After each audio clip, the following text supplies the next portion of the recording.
مدینہ منورہ سے جب حضور علیہ الصلاۃ والسلام شفٹ ہوئے ہیں نا مکہ سے مدینہ منورہ، مکہ کے لوگوں کو آپ دعوت دیتے رہے، انہوں نے قبول نہیں کی دعوت. آپ طائف چلے گئے، طائف کے لوگوں نے بھی قبول نہیں کی. آپ پھر مکہ آ گئے، مکہ میں رہتے ہوئے آپ نے لابنگ شروع کی. حج کے موقع پہ جتنے قبیلے کے لوگ آتے تھے ایک ایک سے آپ ملتے تھے کہ بھائی میں اللہ کا رسول ہوں، میری دعوت کو قبول کرو اور میں تمہارے شہر میں آنا چاہتا ہوں، مجھے پناہ دو، میری پروٹیکشن، میری سیکیورٹی اپنے ذمہ لو، میں تمہارے شہر میں آنا چاہتا ہوں. تقریباً کوئی 25-30 قبائل سے آپ علیہ الصلاۃ والسلام ملے.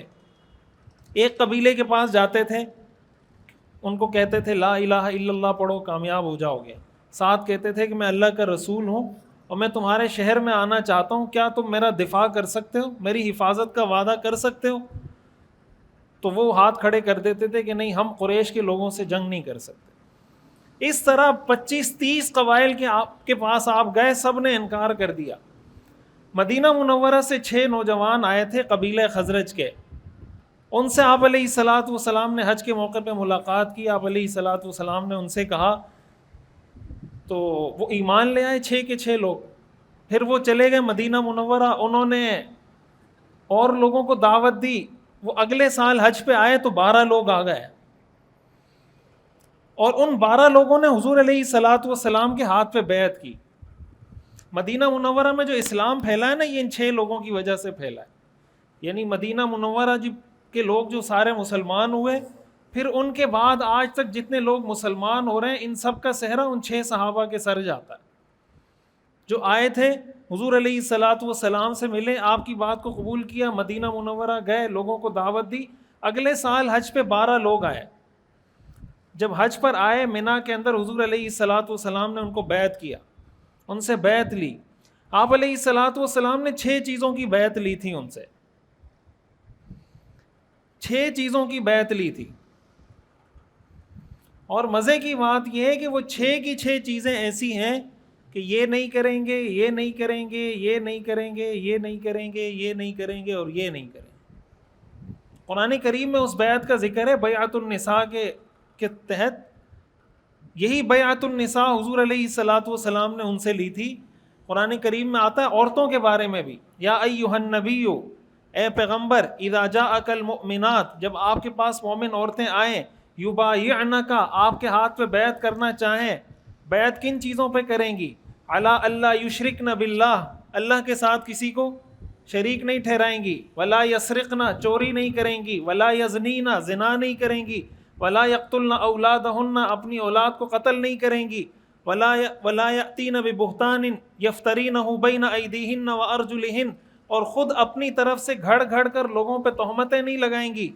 ولا یعصینک فی معروف، اور نیک کام میں آپ کے حکم کی مخالفت نہیں کریں گی. حضور علیہ الصلاۃ والسلام سے فرمایا گیا اگر وہ لوگ ان 6 چیزوں پہ تیار ہو جاتے ہیں، فبایعہن، تو آپ ان کو بیعت کر دیجئے. واستغفر لہن اللہ، اور ان کے لیے اللہ سے مغفرت طلب کیجئے. ان اللہ غفور الرحیم، بے شک اللہ بہت زیادہ بخشنے والے اور بہت زیادہ رحم کرنے والے ہیں. اب یہ 6 کی 6 چیزیں، یہ وہ ہے کہ جن چیزوں پر آپ علیہ الصلاۃ والسلام نے ان 12 صحابہ کو بھی بیعت کیا جو مدینہ سے آئے تھے. عورتوں کو بھی حضور علیہ الصلاۃ والسلام نے جو بیعت کیا وہ ان 6 چیزوں پہ کیا. آج لوگ کہتے ہیں نا کہ ہم اپنی اولاد کی تربیت کرنا چاہتے ہیں. اولاد کی تربیت کن 6 چیزوں پہ کریں؟ بہت ساری چیزیں، ان میں سے ایک اہم ترین چیز یہ ہے کہ یہ 6 چیزیں بچوں کو سکھائیں. یہ قرآن کریم سورہ ممتحنہ کی آیت ہے. یہ 6 چیزیں وہ ہیں جن 6 چیزوں کی بیعت رسول اللہ صلی اللہ علیہ وسلم نے صحابہ سے لی تھی. ان میں سے پہلی چیز یہ ہے کہ شرک نہیں کریں گے، اللہ کے ساتھ کسی کو شریک نہیں کریں گے. ایک صحابی ہیں حضرت مثنى ابن حارثہ رضی اللہ تعالی عنہ.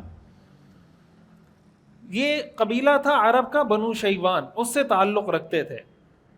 یہ جو میں نے شروع میں بتایا نا کہ حضور علیہ الصلاۃ والسلام مختلف قبیلے کے لوگوں سے ملتے تھے، ان کو دعوت دیتے تھے کہ میں تمہارے یہاں آنا چاہتا ہوں.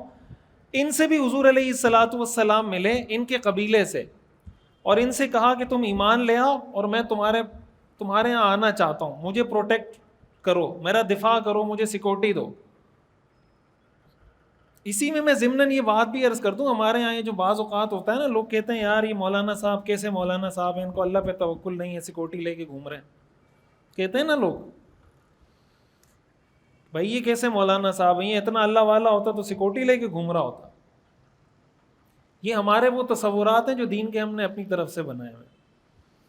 حضور علیہ الصلوۃ والسلام نے جو مدینہ منورہ ہجرت کی تھی، آپ کو پتہ ہے کیا شرط لگا کے ہجرت کی تھی؟ مدینہ منورہ آپ کس شرط پہ آپ نے ہجرت کی تھی؟ واحد آپ کی شرط یہ تھی کہ میری سیکیورٹی، میرا دفاع، میری پروٹیکشن وہ تمہارے ذمہ ہے، تم میرا ایسا دفاع کرو گے جیسا دفاع اپنے بیوی بچوں کا کرتے ہو، اگر اس کے لیے تیار ہو تو میں مدینہ آتا ہوں، نہیں تو میں نہیں آؤں گا۔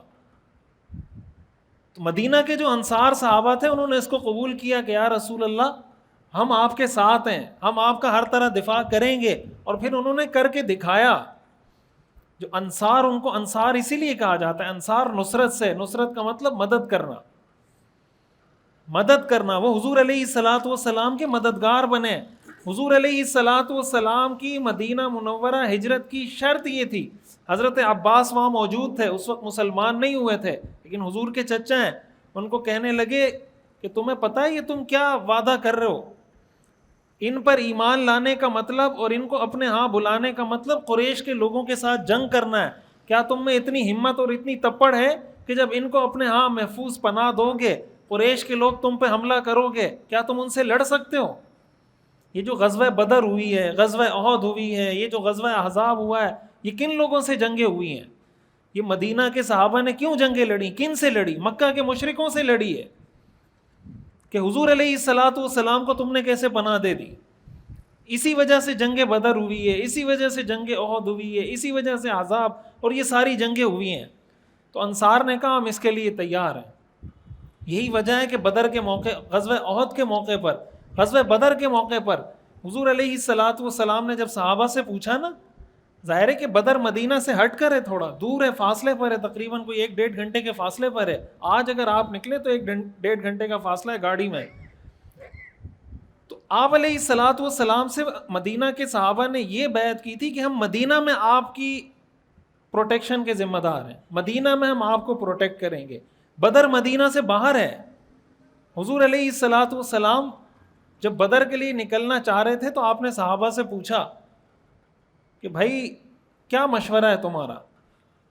تو مہاجر صحابہ کھڑے ہو گئے جو مکہ سے حضور کے ساتھ آئے تھے، مہاجرین۔ تو انہوں نے کہا یا رسول اللہ ہم آپ کے ساتھ ہیں، جہاں آپ جائیں گے ہم آپ کے آگے سے، پیچھے سے، دائیں سے، بائیں سے، ہر طرف سے آپ کا دفاع کریں گے۔ حضور علیہ الصلوۃ والسلام نے فرمایا کوئی اور بات کرے۔ پھر ایک اور مہاجر صحابی کھڑے ہو گئے، حضور نے فرمایا کوئی اور بات کرے۔ پھر ایک اور مہاجر صحابی کھڑے ہو گئے۔ حضور یہ چاہتے تھے کہ مدینہ کے جو انصار صحابہ ہیں یہ کھڑے ہو کے بات کریں کہ ہم آپ کے ساتھ ہیں۔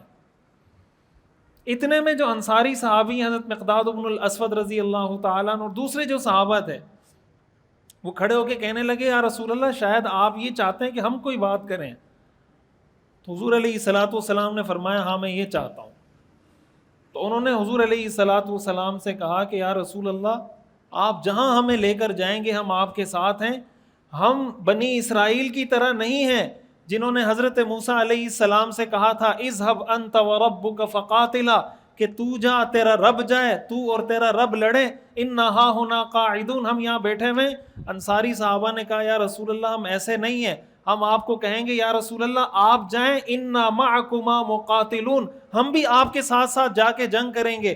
اور ایک صحابی کہنے لگے لو خضت بنا ھذا البحر لخضناہ معک، اے اللہ کے رسول اگر آپ ہمیں یہ حکم دیں کہ سمندر میں چھلانگ لگائیں ہم سمندر میں چھلانگ لگائیں گے، ہم آپ کا ہر طرح سے دفاع کریں گے۔ حدیث میں آتا ہے جب حضور نے انصاری صحابہ کی بات سنی آپ کا چہرہ خوشی سے کھل گیا کہ یہ میرے ساتھ کھڑے ہیں۔